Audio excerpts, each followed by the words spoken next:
teman-teman kecil dan semua para pengunjung teater IMAX Keongmas, Taman Mini Indonesia Indah. Selamat berjumpa dengan Kak Riko dan juga teman boneka Kak Riko yang lucu. Iya, selamat berjumpa semuanya. Aku memang lucu. Nama aku Kio. Tuh kan, aku lucu kan, Kak? Iya, kamu lucu, Keo. Teman-teman kecil dan para penonton semuanya, Kak Riko dan Keo akan menyampaikan sebuah cerita rakyat dari Jawa Timur. Iya, betul. Sebuah dongeng tentang Keongmas. Pasti semuanya sudah tidak sabar untuk mendengarkan dan menyaksikan. Iya kan, Keo? Iya dong, pasti udah gak sabar. Nah, dengarkan baik-baik dan saksikan baik-baik ceritanya ya. Ceritanya begini. Alkisah, ada sebuah kerajaan bernama Daha yang dipimpin oleh seorang raja bernama Kertamarta. Raja Kertamarta memiliki dua orang putri yang cantik jelita. Putri yang sulung bernama Putri Galuh. Putri yang bungsu bernama Putri Kirana. Meskipun keduanya cantik jelita, namun sayang watak mereka berbeda. Ya, betul. Putri Kirana sangat baik dan suka menolong, sehingga ia sangat dicintai rakyatnya. Sebaliknya, Putri Galuh sangat angkuh dan suka iri hati. Suatu hari, Raja Kertamarta secara mendadak meminta Putri Kirana untuk datang menemuinya ke ruang utama istana. Eng.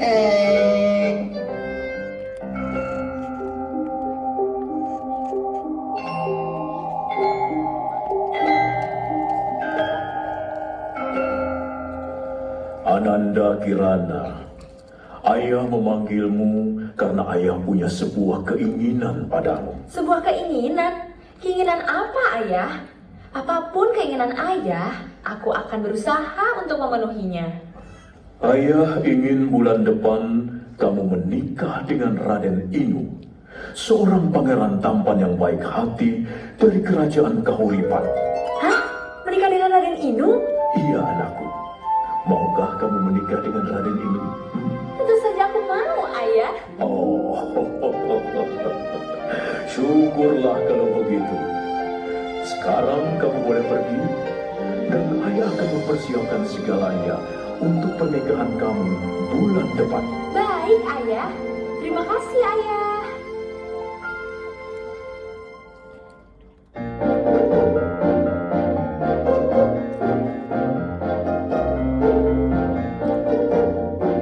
Oh, alangkah senangnya, bahagianya hatiku. Aku akan dinikahkan dengan Raden Inu, pangeran tampan yang baik hati, sangat disukai banyak orang. La la la la la, senangnya hatiku. La la la la la, bahagianya hatiku. Terima kasih oh aku bersyukur kepadamu.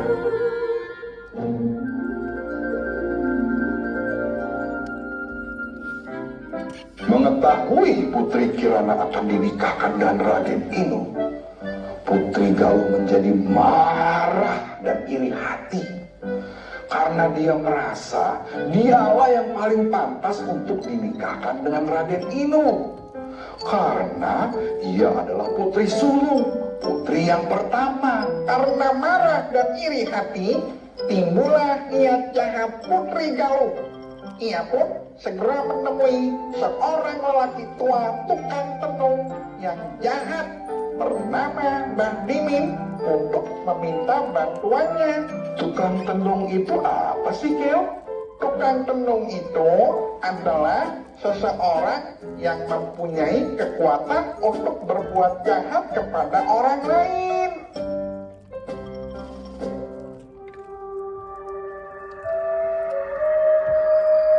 Oh, ada perlu apa Tuan Putri datang menemui hamba? Sepertinya ada sesuatu yang Tuan Putri inginkan dari hamba. Aku datang ke sini ingin meminta bantuanmu, Mbah Dimin.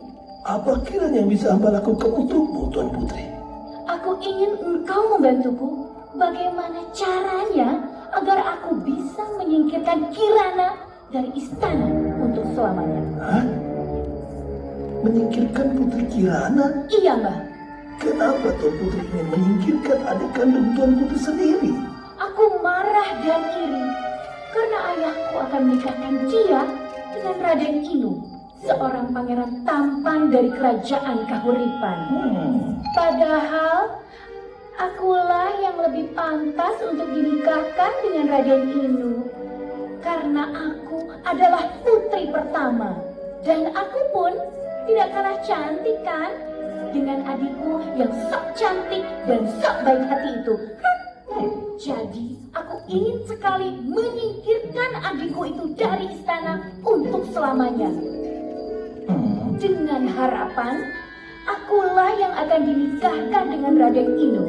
Apakah Mbah bisa membantuku? Baik Tuan Putri, aku akan membantumu. Bagaimana caranya, Mbah?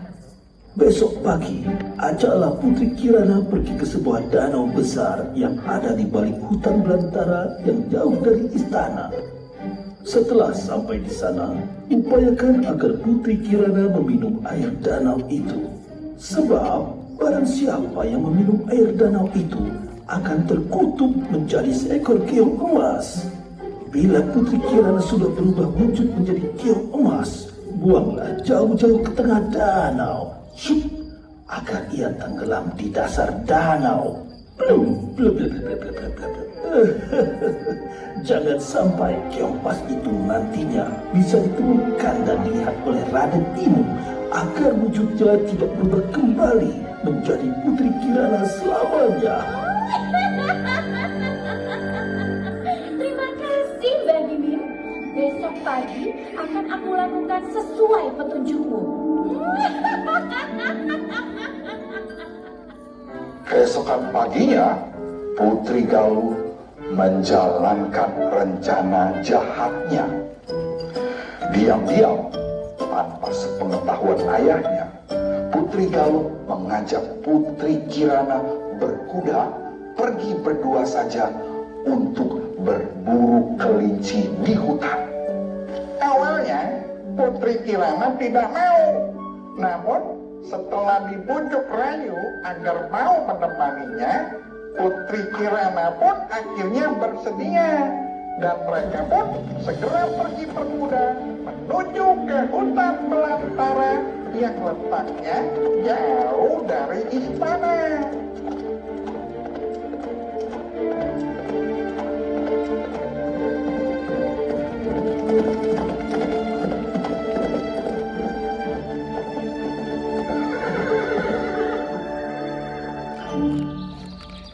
Ayo Kirana, kita mulai perburuan kita menangkap kelinci. Ayo Kak.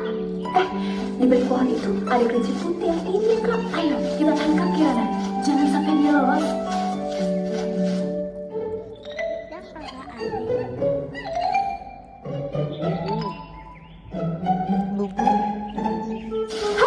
Hayo, kamu mau kemana?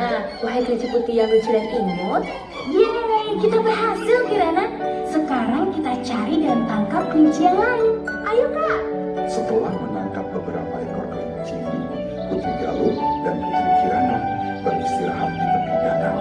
Putri Galuh kemudian mengambil air bersih dari danau dan memberikannya kepada Putri Kirana untuk diminum sebagai pelepas dahaga. Setelah Putri Kirana meminum air dari danau yang diberikan oleh Putri Galuh, seketika saja Putri Kirana berubah wujudnya menjadi seekor keong dengan cangkangnya yang berwarna emas. Aduh, kenapa dengan diriku?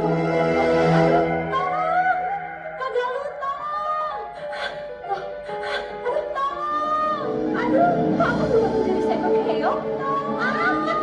Rasakan, kamu sekarang menjadi seekor keong, Kirana.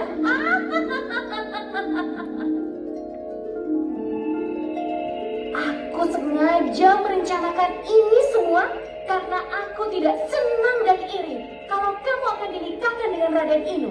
Raden Inu hanya pantas menikah dengan aku.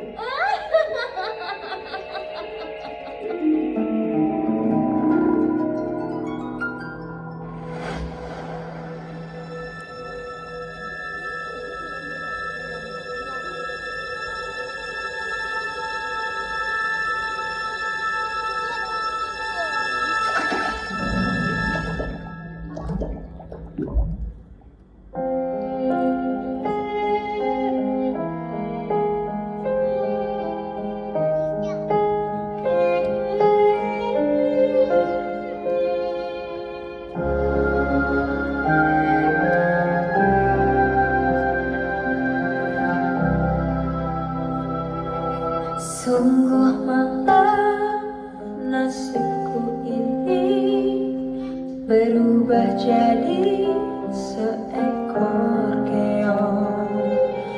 Ku tak bisa bertemu lagi ayah dan ibu juga teman-teman.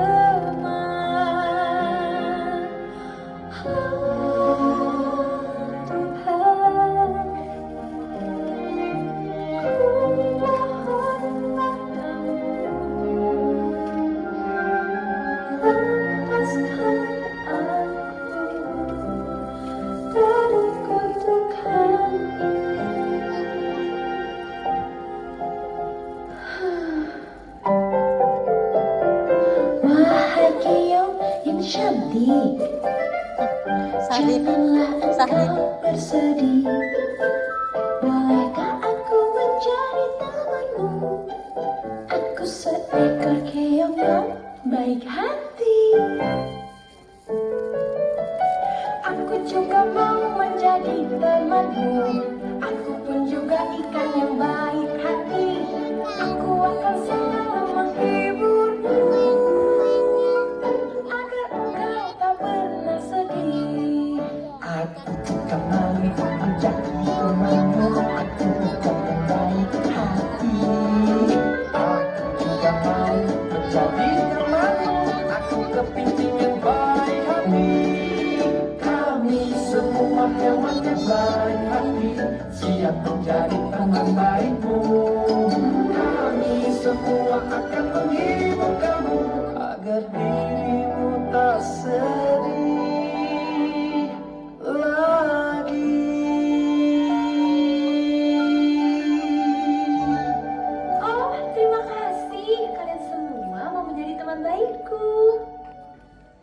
Sejak saat itu, Putri Kirana hidup di danau bersama binatang-binatang lain yang ada di dalam danau.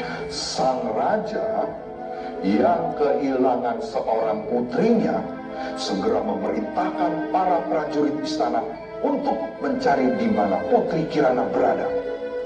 Sampai berhari-hari dicari, Putri Kirana belum juga berhasil ditemukan, sehingga membuat sang raja sedih dan putus asa.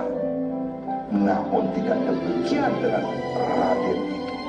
Raden Inu tidak pernah berputus asa untuk mencari di mana Putri Kirana berada. Suatu hari, keong emas tersangkut pada jaring seorang nenek bernama Mbok Nyunyun yang sedang mencari ikan di tepi danau.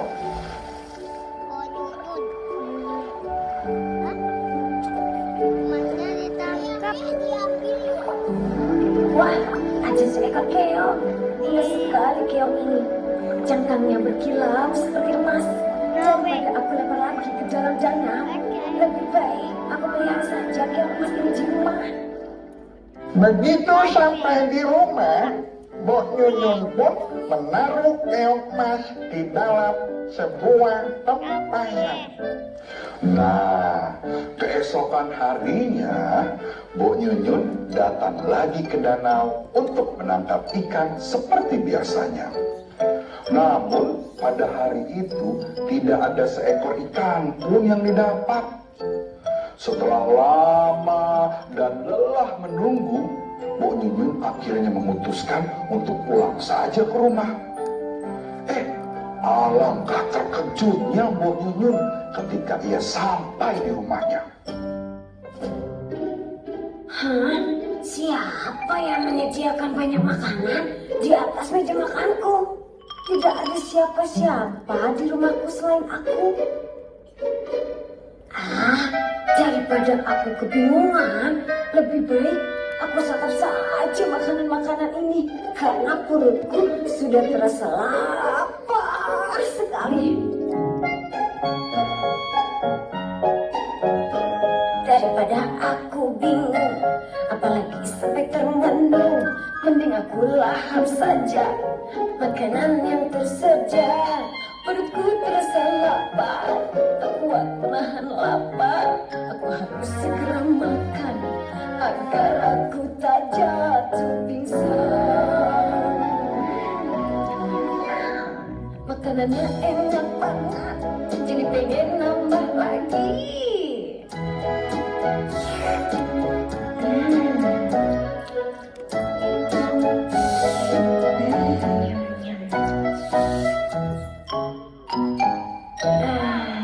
Kenyang. Habis. Begitu pula pada hari-hari berikutnya, Mbok Nyunyun selalu mengalami peristiwa yang sama. Setiap Mbok Nyunyun pulang ke rumahnya, selalu sudah tersedia makanan yang enak di atas meja makannya. Kejadian aneh itu membuat Mbok Nyunyun jadi penasaran, ingin tahu siapa sih pelakunya. Suatu saat Mbok Nyunyun pura-pura pergi ke danau. Dengan diam-diam dan hati-hati ia mengintip ke dalam rumahnya.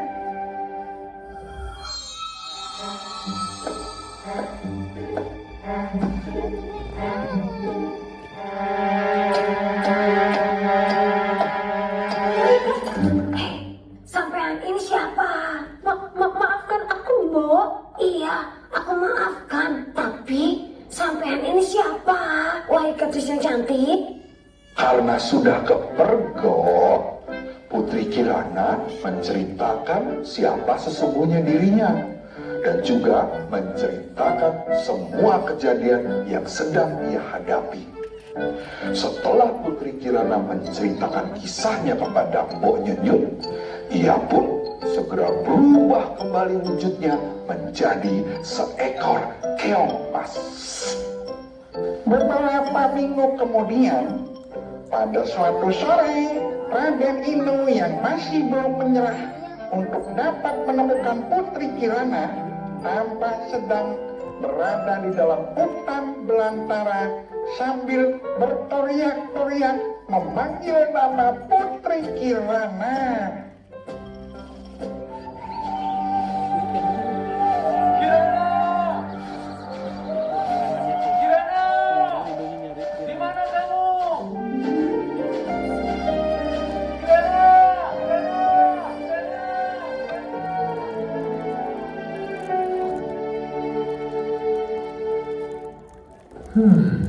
Ada sebuah cahaya terlihat dari sini. Pasti itu cahaya sebuah lampu yang berasal dari dalam sebuah rumah seseorang. Daripada aku kedinginan dan kurang aman tidur di atas pohon ini, lebih baik aku pergi ke sana untuk menumpang beristirahat sejenak.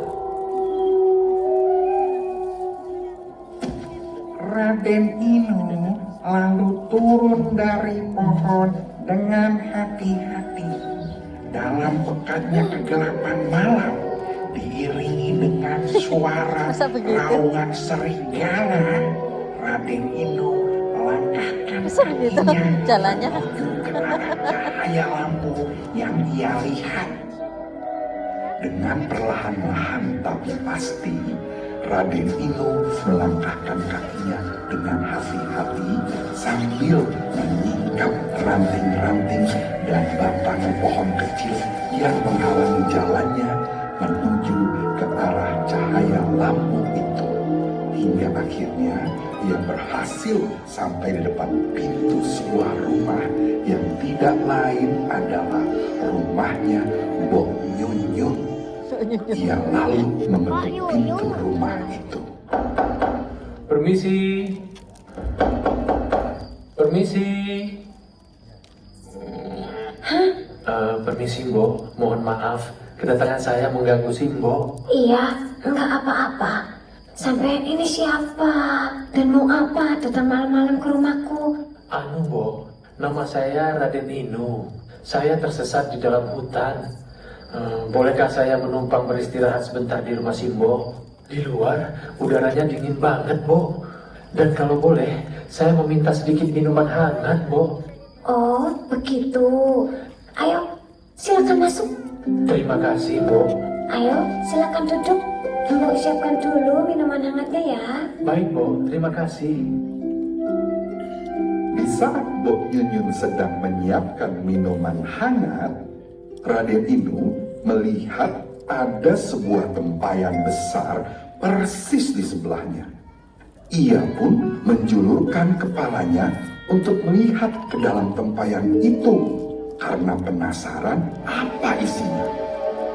Begitu ia melihat ada seekor keong emas yang ada di dalamnya, tiba-tiba saja keluarlah kepulan asap dari dalam tempayan itu.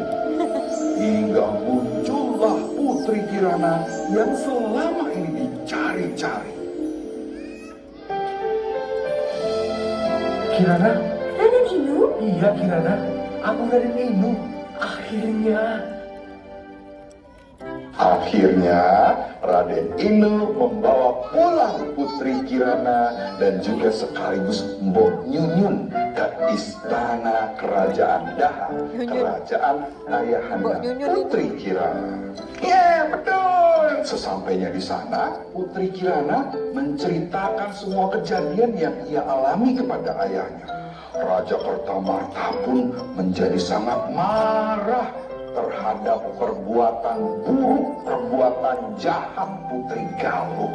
Iya, betul. Akhirnya semua kejahatan yang dilakukan Putri Galuh terbongkar semuanya.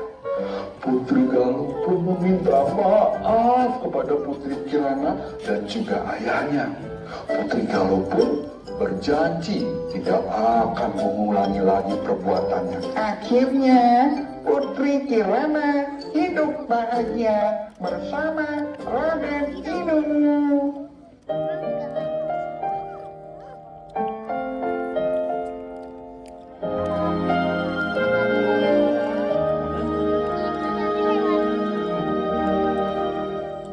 Betapa bahagianya hatiku, pangeran di sisiku.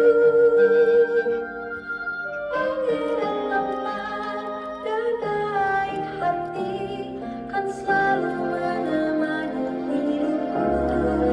Oh, aku pun juga betapa bahagia seorang putri di sisiku.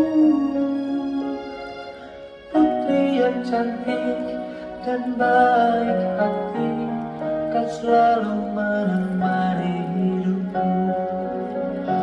Kami bersyukur padamu Tuhan.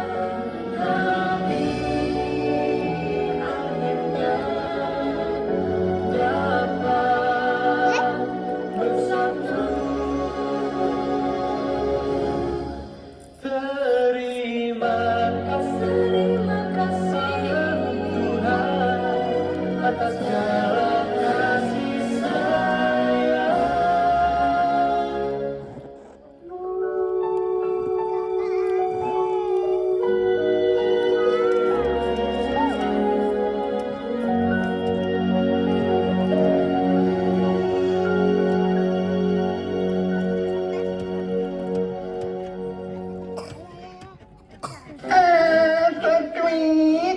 baik. Nah teman-teman dan para penonton semuanya, demikianlah cerita rakyat dari Jawa Timur yang berjudul Keong Mas. Nah, Keo, apa nasihat yang ada di dalam cerita tadi? Nasihatnya adalah janganlah kita suka iri hati dengan orang lain, apalagi terhadap adik atau kakak kita. Selain itu, janganlah kita mudah berputus asa bila ingin meraih sesuatu. Pintar kamu, Keo. Keo gitu loh. Baiklah, teman-teman kecil semua dan para penonton semuanya, terima kasih atas perhatiannya. Jangan lupa, cintailah selalu cerita-cerita rakyat Nusantara.